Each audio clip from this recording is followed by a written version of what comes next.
Hello, BookTube. Hello, friends. Welcome to Lizzie Faye Loves Books. I'm Elizabeth, and it's Friday, so I'd like to do a Friday Reads and share with you what I have finished so far this past week and really this past month. I think I did a Friday Reads sort of last week. It was more of a continuation of my TBR, and at that point, I think I had only finished one book, so I'll pretty much catch you up on what I've read this month and also what I am currently reading and what I plan to read over the next week. There's a couple of readathons that started last weekend and are continuing for another week, and I'm reading books for both of those as well as the month-long readathon, Pastoral June. So I'd love to share with you what I'm reading. Also, one thing I forgot to do last week is to share with you the results of my request that you help me narrow down the Sunshine State list that was announced back in late April and help me figure out where I want to start. If I don't read the whole list, what should I read of the list of 15 books? And quite a few of you voted and gave me your choices. Either they were what you would read or what you thought I should read, and I have tallied those up, and I will share that with you in this video as well.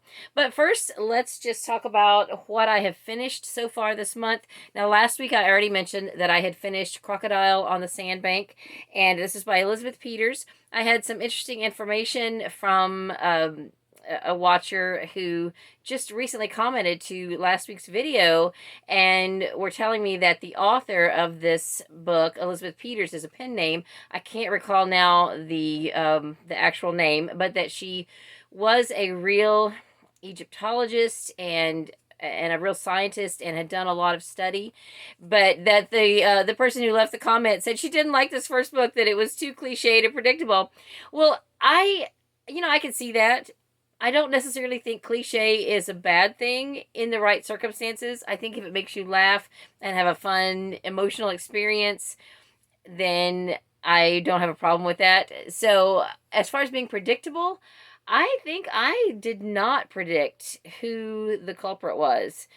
So, I mean, there were things in the book, that you could say were predictable, but as far as who the antagonist was, I don't think, as I recall, even though it was over a week ago, I don't think that I figured it all out by any means. So, everyone's different, everyone has a different opinion, and that's the wonderful thing about the fact that there's so many books for us to choose from. So I still did enjoy this, and when our library book club met yesterday, I was sharing with them that even though later in the year we're reading book 14 of this series because we just couldn't get enough copies of any of the earlier books up to 14 for the whole book club to have a book at the same time within all of our county libraries.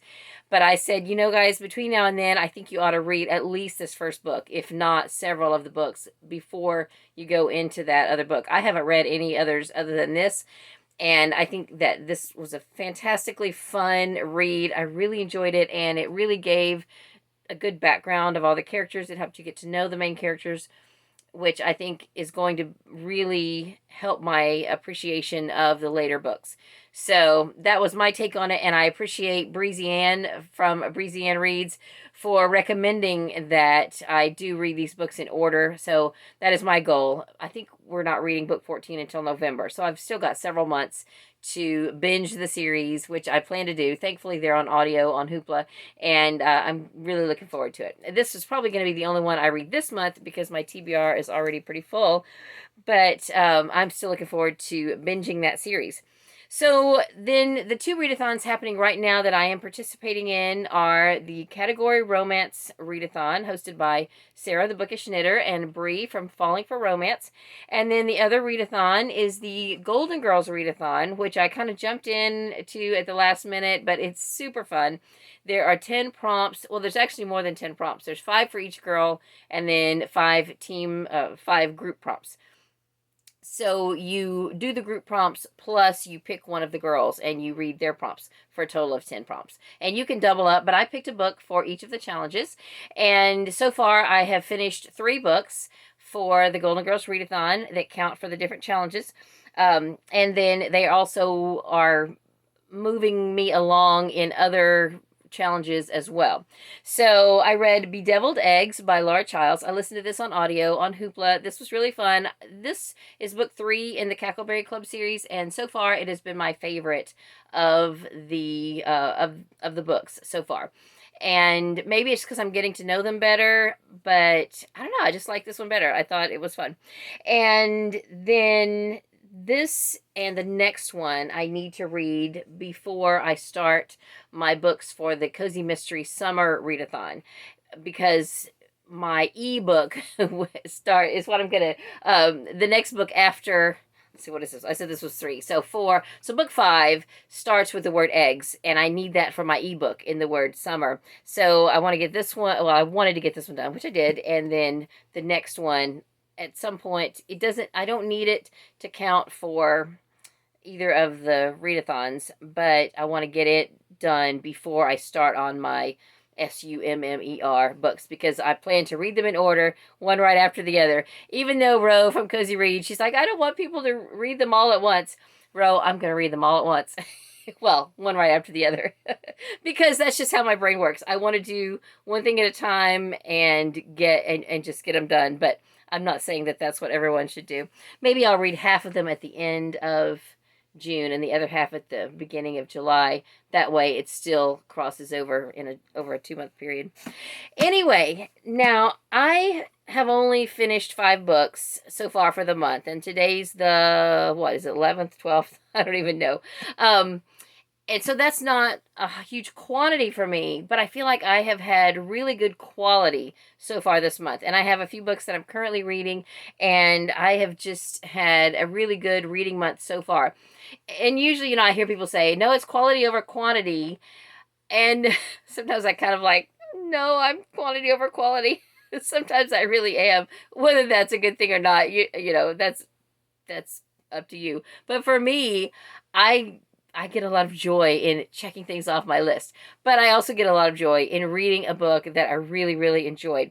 So I won't say a lot about this now, but I am going to do a full-length review, or at least a dedicated video to this book. This was a buddy read with Summer from Cozy Reading with Quaker Cats. She gave this away in her Earth Day giveaway, and then it turned out to be her BookTube spin book that was picked, and I said, hey, well, why don't we buddy read it if you're going to read it anyway?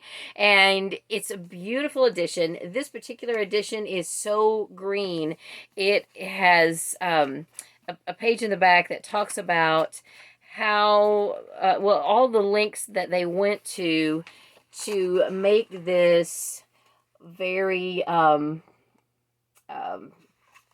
green, recycled, forest friendly, all of that. And I won't take time to read it. Summer did read the whole thing in her giveaway video, so I'll link that down below if you want to hear about all the things. But she first heard about this, I think, from the channel Middle of the Book March. And I looked back at her channel, and she did a video just encouraging people to buy it, which I now think that several of the editions have sold out. I think this one is even sold out, but hopefully they'll make more. I hope. This is just a beautiful edition.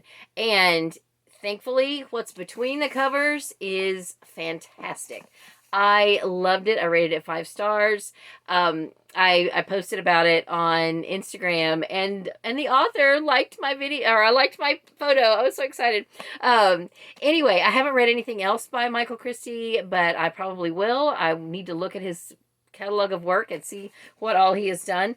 But this book was just so well crafted. It is put together much like you would go right through the middle of a tree, starting with 2038, which is only, 15 years from now? You think, oh, it's a futuristic book. Not really.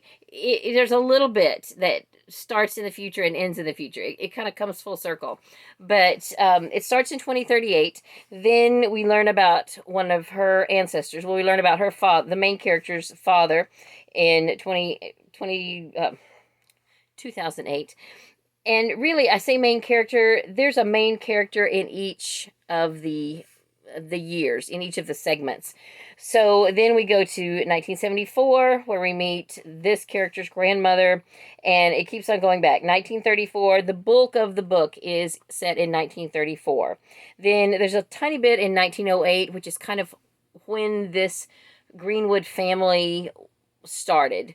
And I won't give you details, but then you come back out then to 1934 and you wrap up the 1934 story, go back out to 1974, wrap up the 1974 story, and then 2008, and then back to 2038 to wrap it all up.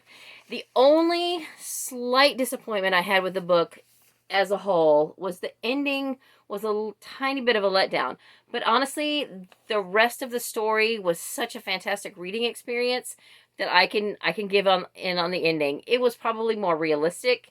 It just didn't have that tied up with a bow ending, that you sometimes like. And I know that may sound like a spoiler, but I just don't want you to think you're going to get through this amazing book and then wow at the end. But you're going to say wow all the way through.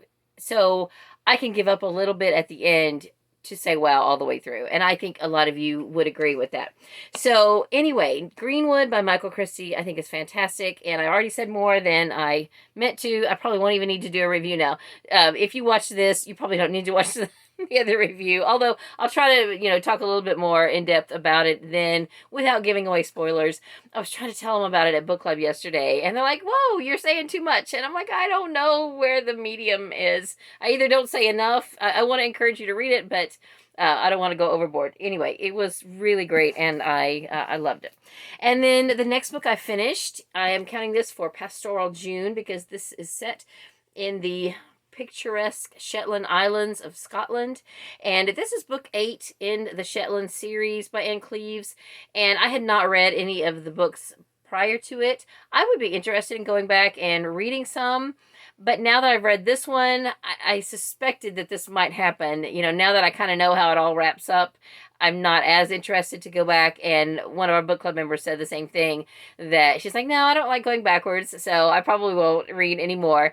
But I would definitely encourage you to read this if you like murder mysteries. I thought it was a very interesting mystery. And one thing that someone was saying who's read other Anne Cleves books was that there's always 2 murders in each of her books. So that's, it's interesting. Every writer has their, I don't want to say formula, but they sort of have their modus operandi, is that how you say that? Where, they do what they like to do and then they become known for that. So that's interesting. Anyway, this was my first Anne Cleves. I'm interested in watching the show. There is a TV adaptation of Shetland, and I think my library has it. So I don't know if I'll watch the show or I may go back and maybe read at least the first book and just see if I want to read the books in between before I go to the show. I don't know. We'll see. Anyway, this I thought was a very interesting mystery. I was guessing up until the very end when it was finally revealed who it was. I mean, even, well, no, I'm not going to say more. I started to say more, which I wouldn't think would be a spoiler, but I'm not going to say it. Anyway, just, it kept me guessing. So then just today, oh wait, let me first say what each thing counted for. For the Golden Girls Readathon, counted for a book with a recipe in the book. It actually has several recipes, and the title recipe, Bedeviled Eggs, I made them the evening that I finished reading this book. I made them and then took a photo for Instagram, which was such a fun photo. And if you haven't seen it, be sure you follow me on Instagram. I think I also posted it in the Cozy Mystery Discord group as well. So anyway, I was kind of proud of that photo. And then I did, of course, I took a picture of Greenwood with a tree out in the backyard. And this I'm counting for Pastoral June and for the Golden Girls Readathon. The prompt for Golden Girls Readathon is found family, because our main character doesn't even know who her family is, really. Her mother and father both died when she was very young, and so through this book and through a found diary, she learns about who her family was. And so that's very much a found family, even though they had already passed away. I'm still counting it. And so this one was not on my original Golden Girls TBR, so I am counting this for Pastoral June. I'm not sure, I can't even remember all the prompts now, but it counts. And and I read this for book club, so it didn't count for Golden Girls, but it did count for Pastoral June and book club. And then this one could probably count for Pastoral June as well. It takes place in a rural, small town setting, but this is the fourth book in the Welcome to Partonville series, Dearest Dorothy, Who Would Have Ever Thought? This is set around Thanksgiving, and it was a really sweet story. I'm counting this for the Golden Girls Readathon to read a book with a character who is more than 50 years old. And Dearest Dorothy is in her 70s or 80s. She's on up there, and so I'm thinking 80s. So anyway, definitely counts, definitely older than 50, and it's a really sweet series. I need to find the fifth one. The fifth one is a Christmas book. It's called Dearest Dorothy, Merry Everything. Anybody out there who has access to a library, if you go to a library book sale, if you find that book, or if you're at a used bookstore and you find it and it's like, not outrageously expensive, pick it up for me and I'll reimburse you for the cost of the book and the shipping, because I have not been able to find it anywhere. And I would like to finish this series this year, even though I'm listening to them on audio. I have the other 5 books in the series, and I want to get the Christmas one, and I'm willing to wait until Christmas to read it. I'm going to keep looking. I've got a couple library book sales coming up in the next little while, and maybe I will run across it, although a lot of libraries don't even put out their Christmas books until at least October. Anyway, I'm on the hunt for it, and it is on eBay. If I have to break down, if I haven't found it by Thanksgiving, then I'll probably break down and order it on eBay. But meanwhile, if you spot it anywhere and you don't want it for yourself, if you want it for yourself, you buy it for yourself. But if you are willing to ship it to me, I will reimburse you for Dearest Dorothy, Merry Everything. Anyway, so I finished this one just today. So that makes 5 books of any length or substance for the year, or for the month. I did finish, I read a tiny little short story that is related to a series I finished reading a long time ago, and I was just looking up, doing some research for a future video, and I spotted the fact that there were bonus stories that I didn't know about, so I read one of those today. I'm not going to go into that right now. When I get to that video that I'm doing research for, I'll share it with you then.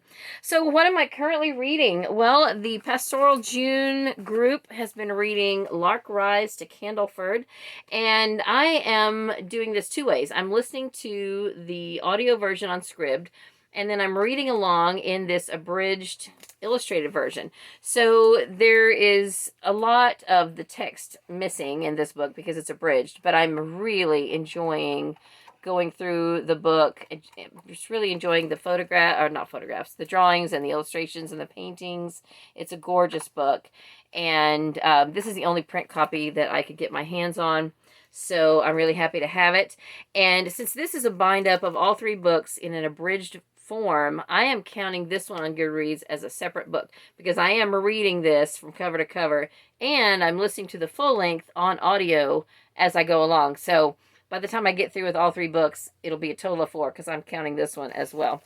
And then Lark Rise, the first book, I hope to finish by the time Golden Girls is over. And I'm going to count Lark Rise as, what did I say I was going to count it as? I think a book written by a woman. And then 2 other print books that I have only read the first chapter of. This one for Pastoral June.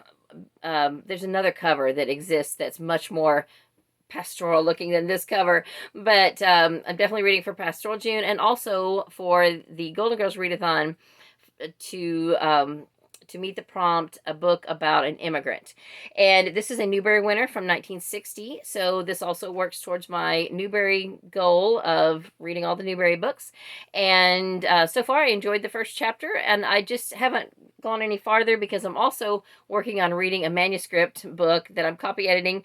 Plus I've been reading my book club books and my my buddy read, and trying to keep up with Lark Rise, which I'm so behind in that I'm not nearly to where the group is, that I just haven't had time. But I will get to this one, even if I just read maybe a chapter a day, although at this point I may have to double up on that. I need to see. There's 19 chapters. I need to read 2 chapters a day to finish this one by the time the readathon's over. This one only has 10 chapters, and so I read the first chapter today. I'm going to read a chapter a day of this one and finish it by the time Golden Girls and Category Romance are done. This is the only category romance that I'm reading in print. This is Love's 9 Lives by Kara Coulter and Cassidy Caron. They are a mother-daughter writing team, and this is a silhouette romance. It is the first book in a 3-book series called Perpetually Yours. So this one's about a young woman who has a cat. She's a librarian, you know, all the stereotypical things, but she is single and not really looking for love, but perhaps it will knock on her door in the form of a I shouldn't say handyman. He actually owns a construction business and is very busy building houses. But his friend, it was his father's friend, he does maintenance at the library where she works, and he asked him a favor and says, you know, would you please go and I said, I've got a lady friend that needs a small construction job done, and I need you to go and see her. Well, he's thinking, lady friend, oh, you know, my friend who's like my father's age has a new girlfriend. But he gets there and he's like, whoa, you know, this girl is 20 something and beautiful, and all that's just in the first chapter, so not much in the way of spoilers, but I'm assuming that the relationship is going to ensue. And I'm hoping that since it's a mother-daughter writing team, the daughter, I think, was about 17 or 18 when they wrote this, I'm hoping that it's going to be sweet and clean and not too steamy. I can't imagine writing a steamy book with my mother. That just wouldn't happen. So, you know, I'm not to say that it couldn't be done by some people, but I just think that would be weird. So I'm hoping this will be just a sweet romance. So that is everything that I'm reading right now that I'm working to finish before, you know, by or before next weekend. I've got a few other things that I haven't started yet that I need to finish before then as well. The only other print book that I need for the Golden Girls Readathon is Being Known by Robin Jones Gunn, and this is book 2 in the Haven Maker series. Now, if I don't get to this, it's okay, because I've got an audiobook that is a category romance that has an author name of G, because that's the prompt for the Golden Girls Readathon, is to read a book with the author's last name starts with G. And so I can double up with that one if I don't get this one done. But this is on my list to read this month. This was what I drew out of my cup for my series that I want to finish this month or catch up with. So this is a spin-off series of the Christy Miller series. Christy and her husband Todd are characters, but they're side characters so far. They are not the main characters, but it's about their friend group after they have moved to another state. I don't even know where the original Christy Miller series was set, like where she grew up. I'm sure some of you have read the series and you know, but now I believe this series takes place in California. And then I have some other audiobooks. Oh, so the audiobook that's a category romance that I will read, I have ordered a physical copy of it, but right now it's on Hoopla. It is by Lynn Graham, and it's called Virgin on Her Wedding Night. It is a Harlequin Presents novel from 2010, I believe, and I started realizing that even though you see category romances everywhere, it's very hard, it's very tricky sometimes to find a specific one. I mean, the chances of finding a specific one in physical form are very slim for one that's that age, because bookstores don't generally keep them, that are, you know, at least the ones around here don't keep older ones, you know, that are older than maybe 5 years. So I broke down and ordered it online, and I actually ordered 4 books on Amazon. 2 of them have already come, and I'm still waiting on 2. So you'll see those later, but I'm going to be excited to have that one on my in my collection, because I absolutely love the title. I can identify with that title, and I'm all about that. So for next week's book club, I have this one to read. I'm going to listen to this in my car, at least to begin with, and then if I don't end up spending much time in my car over the next week, I will take the last couple of days and bring it in the house to my CD player and get it finished up. Gracious, get it finished up by next week. So this is The Book of Lost Friends by Lisa Wingate, and I think it's a Civil War story. It may have a dual timeline. I don't know. I've read several books by Lisa Wingate, and she has several different types of books. I read one trilogy by her that was very light and fluffy. It was a romance, very sweet. And then, we read last year the one about Georgia Tann and the Tennessee Children's Home and all of that, and that was very dark and heavy. And then there's a nonfiction book we're reading later in the year that has the actual stories from the children's home that she co-wrote with Judy Christie, I think. But anyway, this one sounds really interesting, and I'm looking forward to it. My sister's been on a Lisa Wingate kick. I don't know if she's read this one or not, but she has been reading several books by her this year and really has been enjoying them. So then I've got another cozy mystery I need to read before I start the cozy mystery summer challenge.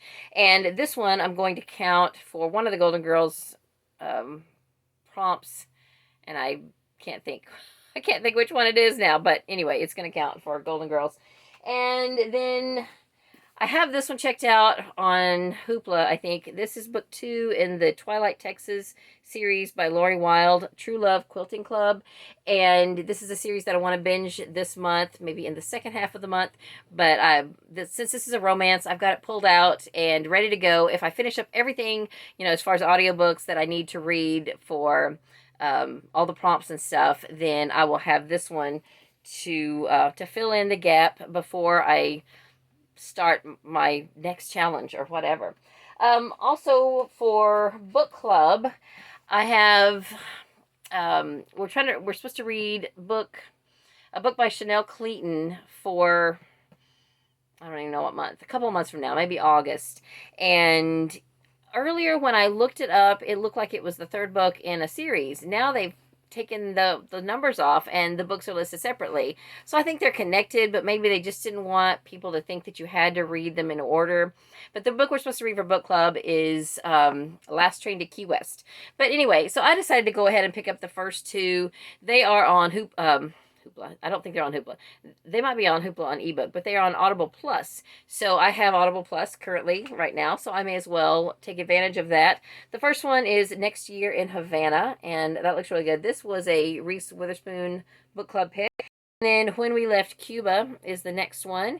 And so I don't know what to expect with those, but I'm looking forward to it. And then the last book I need to read the last cozy mystery I need to read before I start the summer cozy mystery challenge is Steak and Eggs by Laura Childs. Now this could count for the S in summer, but I have 3 in a series. It's actually the next 3 in this series after this one that start with SUM. So I kind of like to just count those in order. So I do want to read this one, and this is book 4, I guess. Yeah, book 4 in the Cackleberry Club series by Laura Childs. So I think that's everything except for letting you know what I'm going to be reading later this summer, probably July and August. What are the Sunshine State books that were chosen by you for me to read for the second half of the summer, or for July and August. So let me go get my notes, and I will be right back. Okay, so if you want to see what these books look like, you can go back to the video where I announced this issue, problem, game, whatever, where I talked about introduced the Sunshine State books. It's a list of 15 for this next school year, 2021-2022. And I said then, if you missed that video, I've been reading this entire list for at least the last 6 years, I think. 5 or 6 years, and I now am to the point where I'm not sure I want to read all of them. There's not going to be a book bowl this year. The librarian who I used to read them with and help her with her activities has retired now. So I wanted to definitely pick out some. I may still yet decide to read all of them, but I don't have a definite deadline to get them read by. I don't have to write questions from the books. I don't have to make a list of the foods they eat for book bowl or anything like that. So I picked the one that I most wanted to read that I didn't think you would pick, and that is Bloom by Kenneth Apple. And I actually heard from a couple of you that you would like to read that as well. So Storm from Storm Reads and Donna from studio and the library both have mentioned that they want to read that. So if you guys want to do a buddy read, and if anybody else wants to join in on that, let me know in the comments below, and we'll set up some kind of group chat somewhere. I've been doing Voxer a lot more lately, and I'm really enjoying it. So I know Storm is on Voxer. I don't know, Donna, I don't know if you were on Voxer or if you want to be on Voxer, but we can either have threads on my Goodreads group, or we can set up a Voxer group or something. Then I drew one out of my cup randomly, and the one I drew was Cleo Porter and the Body Electric by Jake Burt. I have read another book by Jake Burt that I gave 5 stars, so I'm looking forward to this one. And then I asked you to pick out your top 3 that you most thought I should read. So there were 2 clear winners, and then there was a tie for 3rd place. So I guess I'm going to have to read all 3 of those. So I'll end up reading, about half of them by the time by the time I get done, but that's fine. So 7 votes for The Unteachables by Gordon Corman. This is perfect because I grew up in a family of educators, and I'm a substitute teacher myself, and the book just sounds really good, and I'm excited about it. So then, with 5 votes, I'm really excited about this one. This is called Wildfire by Philbrick Rodman. And I read a book by him years ago called Freak the Mighty that I remember really enjoying. So I'm looking forward to that. And wouldn't it be interesting if I went ahead and picked that one up this month? Because already this month I have one book named Wildfire. It'd be kind of fun to read a second book called Wildfire in the same month. That'd be kind of coincidental. Okay, so then we have a tie for 3rd place. There was a couple of ways I thought of doing this. One of them was Coop Knows the Scoop by Terrence Soders. So if I decide that I'm definitely not going to read the whole list, but I am going to read all of the ones that got the most votes, I could save Cleo Porter and I could save Coop Knows the Scoop for the next March Mystery Madness. Although I think in September we have planned a mid-year Mystery Madness, so I could read it for that. So either way, I will definitely read it at some point. Then another one of the books that were chosen, surprisingly, was Me and Banksy by Tanya Lloyd Kai. Now, I've already returned that physical book to the library, but that was the one with the squirrel on the front. And I said then, I don't have any idea what a squirrel has to do with this, because based on the description, it didn't say anything about squirrels. So I don't know, but that came in as one of the ties for 3rd place. And then the other one is called When Stars Are Scattered by Victoria Jameson. And I believe that's a graphic novel. I can't even remember now exactly what it was about, but it sounded very heartwarming, heartbreaking. I believe it was about the 2 brothers, and one of them was nonverbal. Correct me if I'm wrong. Is that the one I'm thinking of? So yeah, I'm looking forward to that. And since I always have a hard time finding a graphic novel to read, well, I don't always. Last year, when they started the Fall Into Reading Challenge, the graphic novel prompt was the one I had the hardest time getting to. So I could save it for that if I want to go ahead and read Me and Banksy sooner than later, and then read Coop Knows the Scoop for one of the mystery readathons, and then read When Stars Are Scattered for Fall Into Reading Challenge. I do, though, have 2 other graphic novels on my TBR for the year, because I want to finish the Kane Chronicle graphic novels. So I'll get one or all of those done at some point before the end of the year. That's the plan. Okay, so then almost everything else got a vote. In fact, the only thing that did not get a vote, there were 2 that didn't get a vote. Jinxed by Amy McCulloch, and that was about the girl who has a robot cat. And then Becoming Muhammad Ali by James Patterson and Kwame Alexander. And I'm kind of surprised nobody voted for that one. I think that sounds kind of interesting. Kwame Alexander and James Patterson are, of course, huge authors, and so, that does sound like an interesting one to pick up. So, I don't know. I may talk myself into reading all of them, but definitely I know where to start, and I will get those done in the month of July and August. For sure, I will read at least 5 of them, and maybe more if the mood strikes me and I can find them on audio and all of the above. Okay, so that is everything for my Friday reads. I've got several videos in the near future that I'm looking forward to bringing to you, and that's all for this one. Though I hope you're having a great day. Let me know what you're reading this weekend, and I just hope that you are. I hope that you're having a great weekend. Read a good book, and God bless you.